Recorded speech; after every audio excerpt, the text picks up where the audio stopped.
నేపాల్ రాజధాని ఖాట్మండులో ఉద్రిక్తత చోటు చేసుకుంది. జన్ జీ పేరుతో అవినీతి వ్యతిరేక ఉద్యమం చేపట్టారు. ఆందోళనకారులు నేపాల్ పార్లమెంట్లోకి దూసుకెళ్లారు. సోషల్ మీడియాపై నేపాల్ ప్రభుత్వం నిషేధం విధించింది. ఫేస్బుక్, వాట్సాప్, ఇన్స్టాగ్రామ్ సహా 26 యాప్స్ పై బ్యాన్ విధించింది. దీంతో నేపాల్ ప్రభుత్వానికి వ్యతిరేకంగా యువత ఆందోళనలు చేపట్టింది.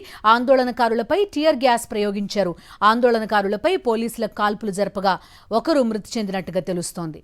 నేపాల్ రాజధాని ఖాట్మండులో ఉద్రిక్తత చోటు చేసుకుంది. జన్ జీ రెవల్యూషన్ పేరుతో అవినీతి వ్యతిరేక ఉద్యమాన్ని చేపట్టారు.